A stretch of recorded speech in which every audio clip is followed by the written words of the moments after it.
وأكمل لنا ديننا بالهداية المرتضوية وأتم نعمته علينا بالهداية الحيدرية ونصلي ونسلم على الخاتم لما سبق والفاتح لمن غلق والمعلن الحق بالحق حبيبك وحبيبنا بالقاسم محمد اللهم صل على محمد وآل محمد صلى الله عليه وعلى أولاده الطاهرين لا سيما النور على النور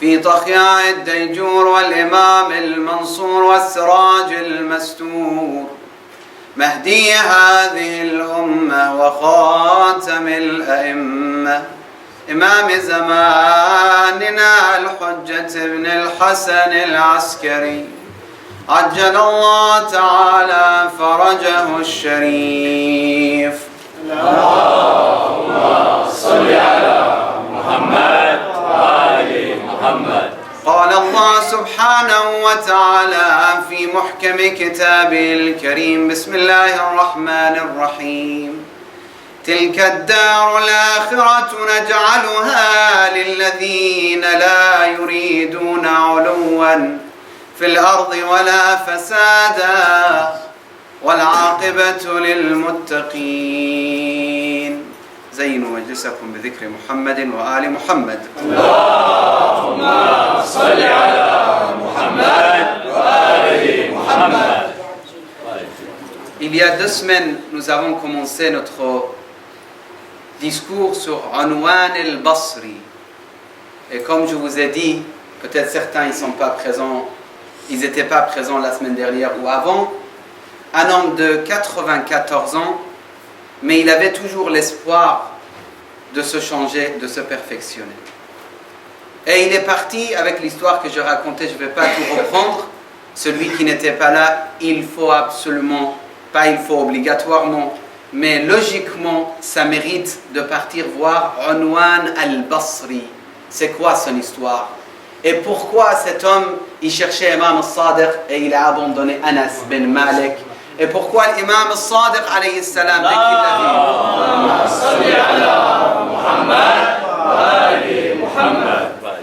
vu, il lui a dit que Allah te pardonne avant de commencer quoi que ce soit la discussion entre lui et l'imam alayhi salam.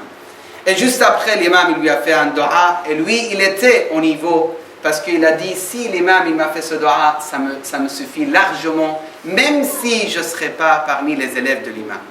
Après, je vous ai promis que Allah, si subhanahu wa ta'ala nous donne la vie, on reste en vie, on termine ce hadith. Inch'Allah, on pourra terminer aujourd'hui ensemble. Mais l'intention, c'est de profiter, d'appliquer, d'essayer de se changer avec ce hadith de Imam al-Sadiq. Sinon, j'ai perdu mon temps, vous avez perdu votre temps. Inch'Allah, on ne sera pas parmi les gens qui ont perdu leur temps en entendant beaucoup de hadiths et on entend beaucoup de leçons de Ahl al-Bayt, mais la samahallah, on n'applique pas. Je vous ai dit, l'imam al-Sadiq, il a dit Laysa al-ilmu bit-ta'allum. Le savoir, ce n'est pas en apprentissage ou en apprenant les choses, on ne peut pas augmenter notre savoir. Et c'était contradictoire. Dès qu'on lit ça, on dit mais c'est impossible. On apprend et on augmente notre savoir. Justement, on n'a pas eu le temps d'expliquer. Rapidement, j'explique ça et après, on va dans les autres parties de hadith. Al-ilm, pour les gens, c'est pour aujourd'hui, quand vous dites ilm, c'est le savoir. S'il connaît par cœur le Coran, il dit j'ai beaucoup de savoir, beaucoup d'ilm. S'il connaît par cœur beaucoup de hadith, s'il a étudié la philosophie, la logique, etc., c'est l'ilm. Le Coran al-Karim, il ne considère pas ça comme ilm. L'ilm, c'est tout ce qui vous aide à craindre Allah subhanahu wa ta'ala. L'ilm, c'est ça.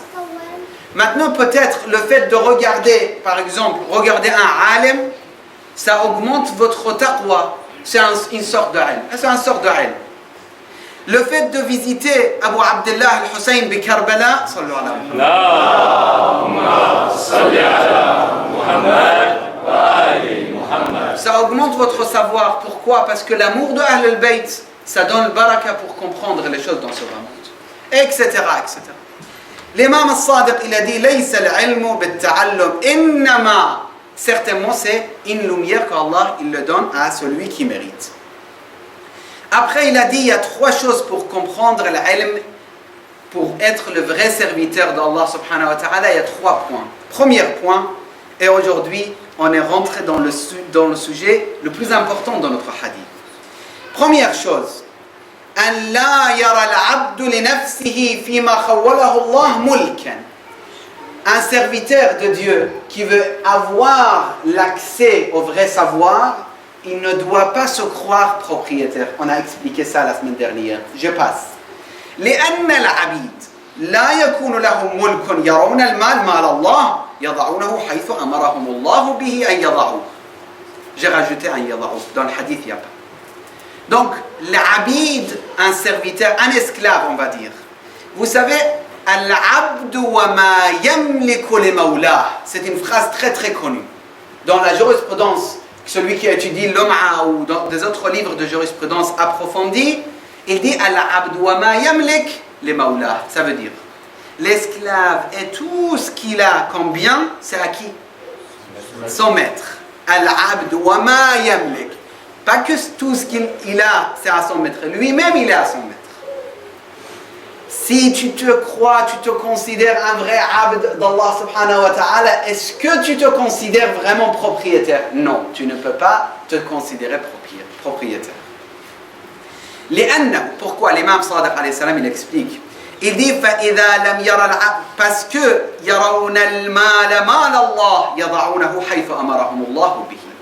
l'argent, les biens, c'est à Allah. Donc, je vais mettre ce qui est à Allah à sa place. Ça, c'est pas à moi, je le mets à sa place. Même si je suis considéré, Inch'Allah, Allah subhanahu wa ta'ala facilite pour nous, pour qu'on soit au niveau. Même si je suis considéré aujourd'hui, temporairement, Khatib al-Jum'a, je ne peux pas sortir avec ça parce que ce n'est pas à moi. Est-ce que je peux sortir avec mon jubba? Oui, je peux, parce que c'est à moi. Mais en réalité, si ça, je comprends la réalité, c'est à moi, mais khawwalani Allah isti'mal hadhihi al-jubba. C'est un amana, c'est un dépôt d'Allah subhanahu wa ta'ala. Dès que je suis mort, si ce jubba, il a telle somme et que je n'ai pas écrit le wasiya, ce n'est pas à moi. Dès que je suis parti, il n'y a qu'avec le wasiya un tiers que je décide. Le reste, je n'ai même pas le droit de décider. Incroyable. Donc je ne suis pas vraiment propriétaire. Cette partie, je pense, ça mérite minimum 10 discours. Que cette partie. Allah yashhad. Pendant Muharram, on peut comprendre. Pendant Muharram, pendant Ramadan, on peut faire des discours et discuter sur ce sujet. C'est quoi la propriété? C'est quoi al-mal? C'est quoi hubb dunya? Tout ça, c'est tellement sujet important. Ça mérite toute notre vie. Je vous dis, je suis en train de vous parler, mais Allah est témoin. Je ne me considère même pas sur la première étape de comprendre ce genre de hadith. Allah est témoin, ce n'est pas modestie, ce n'est pas tawadu. Et si vous pensez, vous avez compris, vous n'avez rien compris, je vous le dis. Et pardonnez-moi avec cette phrase. Peut-être c'est dernier vendredi, parce que demain je vais, Inch'Allah, chez l'imam Rada, qu'Allah accepte de nous tous.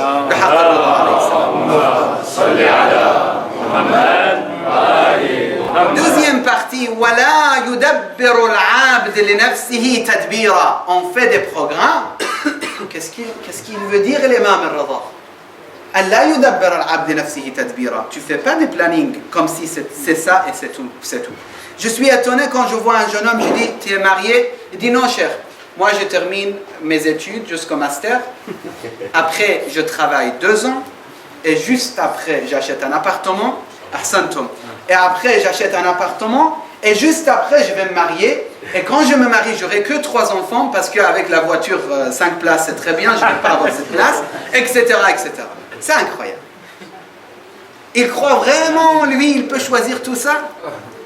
Est-ce qu'il va se marier? Est-ce qu'il va rester vivant? Est-ce qu'il va avoir 3 enfants? Imaginons, il a 4 enfants tout d'un coup. Ça arrive ou ça n'arrive pas?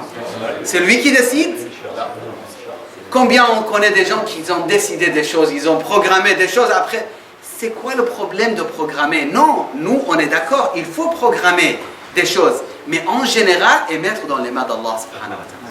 Allah yudabbir al-abdu li nafsihi tadbira. T'es qui pour programmer? Je suis qui pour programmer? Je vous donne un exemple personnel. Je ne voulais pas venir il y a 2 ans à Paris. Je voulais rester encore à Rome. Mais ce n'est pas moi qui ai décidé. Le programme a voulu qu'il se passe comme ça. Et moi, je croyais que ça arrive jamais. Et beaucoup d'autres choses dans ma vie, et vous le savez également dans votre vie. Ne décidez pas, absolument, ça sera ça et pas d'autre chose. An la yadabbir al-abd li nafsihi tadbira.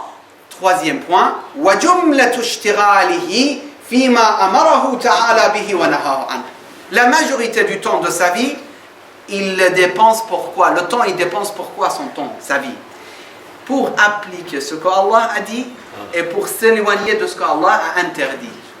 Donc, est-ce qu'un abd qui veut être notre exemple de Imam al-Sadiq, qui veut suivre l'exemple, sallu ala Muhammad.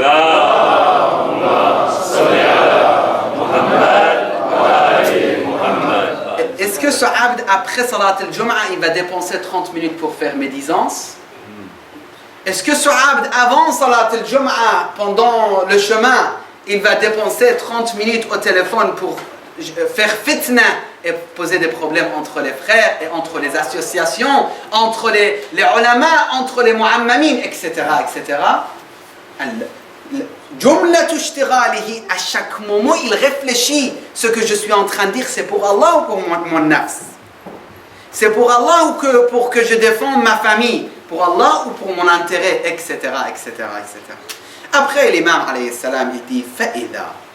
Écoutez, c'est ça la philosophie de ce hadith.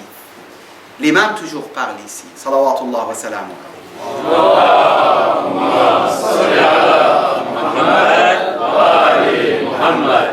فإذا لم يرى العبد لنفسه فيما خوله الله تعالى ملكا هان عليه الإنفاق فيما أمره الله تعالى أن ينفق فيه.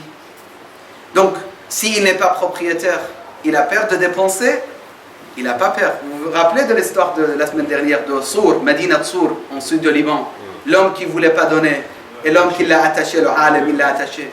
Pourquoi il l'a attaché? Parce qu'il se considérait propriétaire. Mais il avait taqwa, il voulait le donner. Mais celui qui ne se considère même pas propriétaire, il n'a pas de difficulté. Il sait que cet argent, ce n'est pas à lui en vérité, c'est dépôt. S'il faut le dépenser ici, je le dépense tout de suite, je n'ai pas de problème. Et des exemples sur ça. وإذا, deuxième partie, وإذا فوض العبد تدبير نفسه على مدبره فهان عليه مصائب الدنيا.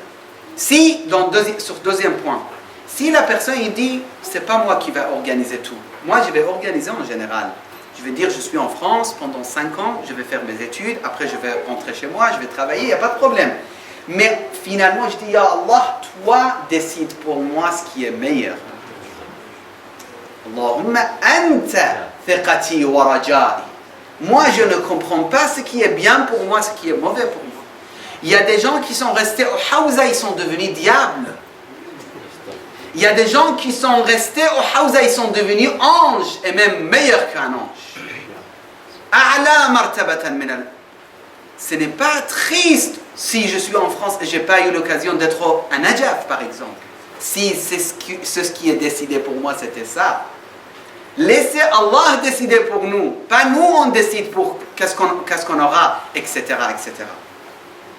Pourquoi? وَإِذَا فَوَّضَ الْعَبْدُ تَدْبِيرَ نَفْسِهِ عَلَى مُدَبِّرِهِ هَانَ عَلَيْهِ مَصَائِبُ الدُّنْيا. Justement, psychologiquement parlant, mes frères, vous serez dans une situation fantastique. Pourquoi? Parce que vous dites, Allah a décidé ça, c'est pas grave, j'ai perdu mon fils, comme un sayyid que je connaissais à Qom, un alim, très très bon sayyid et alim. Lui, il a perdu un enfant de 3 ans. Il a bu l'acide qu'on nettoie les toilettes avec, et il est mort après, cet enfant. Ce sayyid, s'il n'avait pas cette idée, peut-être psychologiquement parlant, il était détruit.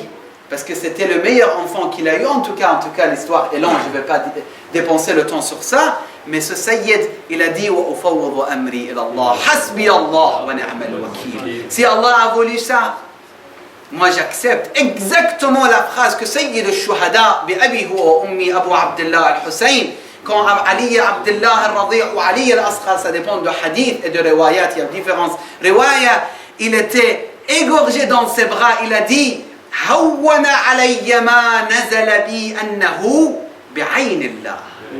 Ce qui m'a facilité ou qui m'a aidé à supporter ce misère, c'est que Allah est témoin de ce qui s'est passé pour moi. Hawwana alayya ma nazala bi annahu bi'aynillah. Après l'imam alayhi salam, il dit hana alayhi ad-dunya. Wa idha ishtaghala al-'abd bima amarahu Allah ta'ala wa naha la yatafarraq minhuma ila al-mira' wal-mubahat ma'a an-nas. Troisième, si la majorité de son temps il dépense pour ce que Allah a voulu, il ne va pas dépenser le temps pour partir au restaurant avec les frères et justement les discussions juste pour détruire telle personne, juste pour gâcher l'image de tel marja, juste pour changer les idées de telle personne. Moi je vous dis quelque chose entre parenthèses. Je crois aujourd'hui, si je me trompe, je suis prêt à vous écouter après le khutbah. Je pense qu'aujourd'hui ça doit être interdit de essayer de changer le marja' l'un de l'autre. Et de rentrer dans les idées de quel marja' tu suis, quel marja' je suis, mon marja' est meilleur, ton marja' est meilleur. Ça doit être strictement interdit cette discussion. Parce que Shaitan, il essaye de nous détruire. Il essaye de voir les points de faiblesse. Et j'entends certains naïfs, ils disent votre marja', malheureusement, je suis sûr qu'il n'est pas l'a'lam. Depuis quand il a étudié votre marja'? Il était où votre marja'? Et lui, il ne sait même pas qu'est-ce que ça veut dire l'usul, wa ilm al-rijal, wa ilm al-hadith, wa ilm al-diraya, wa ilm. Il ne sait rien. Mais sur ce genre de questions, il est vraiment allama. Il sait tout. Et l'autre qui dit, moi je suis sûr ton marja' il n'est pas le a'lam, parce qu'il ne vient jamais à la télé, il passe jamais à la télé. On n'a jamais écouté son discours direct. Et troisième, il dit, ton marja' il était l'homme de politique, je ne sais pas quoi. Vous voyez, on fait que ça, et ça ne sert à rien. L'homme, il doit suivre son marja' par rapport à les questions de jurisprudence. Al-a'lam wal-awra. Point final. Si pour lui c'est le marja', on ne rentre pas dans les détails. Ça c'est le mira', ça c'est perdre du temps, ça c'est perdre des frères, ça c'est perdre des confiance entre nous. Sallu ala Muhammad wa ala Muhammad.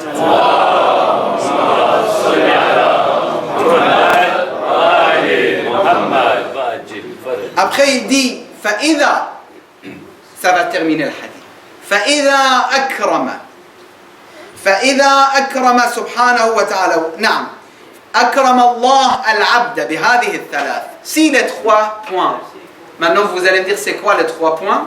Je ne vais pas répéter, vous avez entendu les trois conseils de l'imam al-Sadiq alayhi salam pour l'unwan al-Basri. Si la personne il respecte ces trois points, qu'est-ce que ça donne? Hana alayhi ad-dunya wa iblis. Iblis il devient faible devant lui. Allahu Akbar, tasra'uhu fi ardihi. Tu peux battre Iblis. Hana alayhi dunya wa iblis. Pourquoi il dit dunya wa iblis? Une question importante. Parce que dunya, il est aussi problème. Parce que Iblis, il essaye avec dunya. Hiya dunya taqulu bimil'i fiha. Si vous partez à Qom, Qutb al-Rawandi, son qabr, il est devant Saïda Ma'souma. Il est sorti comme ça, à peu près 1 mètre. Al-Qutb al-Rawandi. C'est écrit ces poésies dessus. هي الدنيا تقول بملء فيها حذاري من بطشي وفتكي فلا يغرركم طول ابتسامي فقولي مضحك والفعل مبكي. Dunya, il dit, ne soyez pas contents, ne soyez pas satisfaits. حذاري من بطشي وفتكي. Attention, moi je ne suis pas en train de vous sourire tout le temps. Pourquoi? Parce que aujourd'hui je vous souris, mais demain je vous fais pleurer. Ce dunya qui le dit. Et dunya, pourquoi? Parce que Iblis il utilise ce dunya pour détruire la personne. ولا يطلب الدنيا تكاثرا وتفاخرا ولا يطلب ما عند الناس ولا يدع أيامه باطلا. La personne qui a ces trois qualités, il ne va pas partir vers les gens. Les gens, ils ne servent à rien. C'est Allah qui peut donner ce qu'il doit donner. Combien de personnes ils ont frappé la porte de tel commerçant, tel riche, en croyant qu'il va donner des choses. J'ai rencontré au Canada, ce voyage, au mois de Ramadan, un très grand alim qui était 15 ans d'Ars al-Kharij, ça veut dire à peu près 30 ans il a étudié à Qom. Ce alim, il m'a dit, subhanallah, je te dis une chose, quand je voulais faire tel projet, j'ai mis une feuille, j'ai dit tous les commerçants que je connais à Montréal, lui, nous à Paris, tous les commerçants qu'on connaît. Il a mis à peu près 30 personnes. Il a dit, c'est eux qui vont m'aider pour la mosquée. Après, j'ai appelé 1, 2, 3, 4, 5, 6, 7. Parmi les 30, il n'y a qu'une personne ou deux personnes qui ont aidé. Et c'est sorti 15 d'autres personnes que je connaissais même pas et j'avais même pas pensé à eux.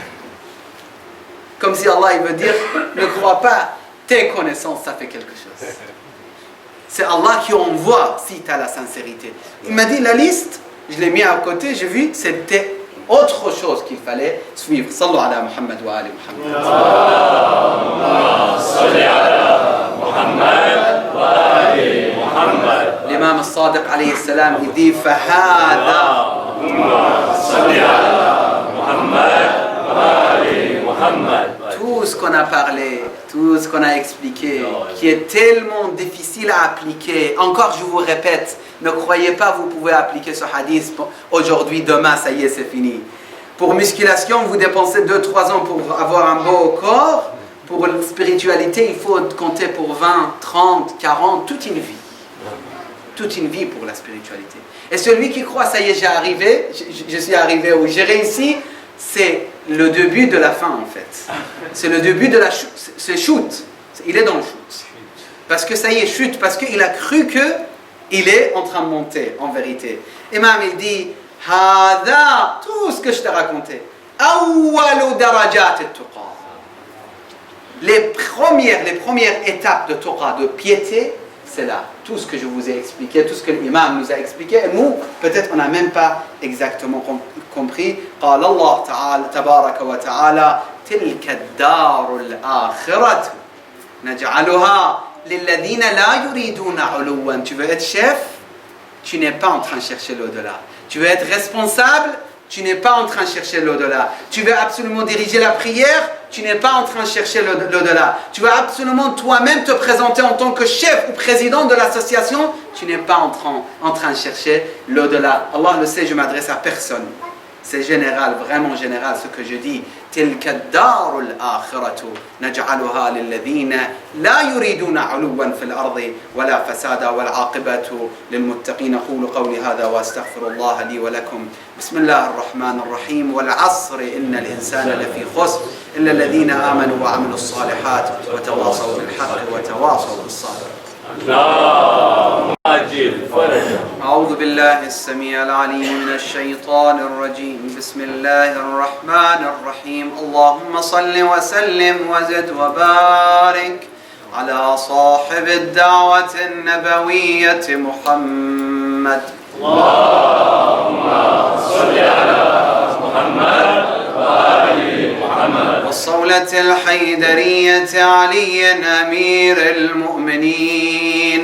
اللهم صل على محمد وآل محمد. وصل على الصديقة الكبرى فاطمة الزهراء. اللهم صل على محمد وآل محمد. وصل على الحسن والحسين سيدي شباب أهل الجنة. اللهم صل على محمد وآل محمد. وصل على علي زين العابدين ومحمد الباقر وجعفر الصادق. اللهم صل على محمد وآل محمد. وصل على موسى بن جعفر الكاظم باب الحوائج. اللهم صل على محمد وآل محمد. وصل على علي بن موسى الرضا المرتضى ومحمد بن علي الجواد وعلي بن محمد الهادي والحسن بن علي الزكي العسكري. اللهم صل على محمد وآل محمد. صل على مولاي السيع. يقول الله عز وجل سيهلك المرتابون في جعفر الراد عليك الراد علي حق القول مني لأكرمن مثوى جعفر ولأسرنه في أشياعه وأنصاره وأوليائه صلوات اللهم صل على محمد وآل محمد. Deuxième khutbah, ça sera très bref. On va parler quelques minutes de Imam al-Sadiq alayhi salam. اللهم صل على محمد وآل محمد. Ce imam qui s'est marié avec une femme berbère. Et les Maghrébins, ils doivent savoir que ça peut être un message pour eux. Que l'imam al-Sadiq, il se marie avec Hamida. Salamullah alayha. هذه المرأة الصالحة qui devient mère d'un imam معصوم صلوات الله وسلامه. اللهم صل على محمد وآل محمد. Il y a quelques jours, c'était le martyr de l'imam al-Sadiq. L'imam al-Sadiq, il attend de nous de transmettre son message tout d'abord aux frères qui sont partisans de Ahl al-Bayt. Et juste après aux frères sunnites. Quand je dis frères sunnites, je sais ce que je dis. C'est des frères sunnites. Parce que celui qui n'aime pas Ahl al-Bayt, il n'est pas sunnite. C'est un nasibi. Il ne faut pas mélanger entre les deux. Il ne faut pas dire le cheikh il dit frère sunnite, il n'a pas wilayat Ahl al-Bayt. Il ne comprend pas wilayat Ahl al-Bayt. Il ne comprend pas al-tabarri wa al-tawalli. Inch'Allah, j'essaye de comprendre mes frères. Et j'essaye d'être sur le wilaya al-tawalli wa al-tabarri. Mais le frère sunnite, c'est le frère que l'imam al-Sadiq, il disait allez-y prier avec eux dans leur mosquée parce qu'ils ne savent pas la vérité. Même si un frère sunnite, il est dans cette mosquée actuellement, il se lève, il me parle, je lui dis oui, tu ne sais pas la vérité, c'est tout, mais tu es mon frère. Et je dois te transmettre le message de Imam Ja'far ibn Muhammad al-Sadiq. Allahumma salli ala Muhammad wa ali Muhammad. Ce n'est pas notre responsabilité d'éloigner les autres. Notre responsabilité, c'est de rapprocher les autres envers Ahl al-Bayt. Allahumma salli ala Muhammad wa ali Muhammad. Absolument, dans notre théologie, dans notre dogme, dans notre aqidah, je ne sais pas ce que vous voulez dire en français, nous, on croit que celui qui ne croit pas aux 12 imams, il n'est pas guidé correctement. C'est 12 imams qu'il faut croire. On sait ça. Et on sait celui qui n'a pas cru au imam al-Sadiq comme le hadith al-Qudsi, Allah, il dit سَيَهْلِكُ الْمُرْتَابُونَ فِي جَعْفَرَ. Celui qui doute dans l'imam de l'imam Ja'far al-Sadiq, il est perdu, il a perdu tout ce qu'il faut ne pas perdre dans ce bas monde. سَيَهْلِكُ الْمُرْتَابُونَ. On sait. Deuxième phrase, الرَّادُّ عَلَيْكَ الرَّادِّ عَلَيْ. Allah, il dit celui qui se met contre l'imam Ja'far al-Sadiq. Il s'est mis contre Allah subhanahu wa ta'ala. Parce que c'est lisan al-wahi. C'est lisan al-wahi, c'est le vrai élève, c'est la lumière du prophète sallallahu wa sallam alayhi. Haqqa alayya al-qawl. Allah il dit haqqa al-qawl minni. Ça veut dire absolument, Allah il te dit absolument, il jure Allah subhanahu wa ta'ala, la ukrimanna mathwa Ja'far. Je vais honorer Ja'far ibn Muhammad al-Sadiq. Allahumma salli ala Muhammad wa ali Muhammad. وَلَأُسِرَّنَّهُ فِي أَشْيَاعِهِ. لَأُسِرَّنَّهُ فِي أَشْيَاعِهِ. Il parle de vous dans cette partie. Allah subhanahu wa ta'ala. Les partisans de Imam al-Sadiq. Oui, c'est notre raïs de madhab, comme il dit un de maraja' de qawm. Raïs al-madhabina. فخرنا وسندنا جعفر بن محمد صلوات الله وسلامه عليه. اللهم صل على محمد وآل محمد. Allah subhanahu wa ta'ala, il veut absolument que nous, on comprend l'honneur et le maqam, excusez-moi, le statut de Imam Ja'far al-Sadiq. Mais pourquoi connaître les statuts des imams alayhim salam? Justement, je termine avec cette phrase. Pour suivre les imams pas à pas. المتأخر عنهم زاهق والمتقدم لهم مارق واللازم لهم لاحق.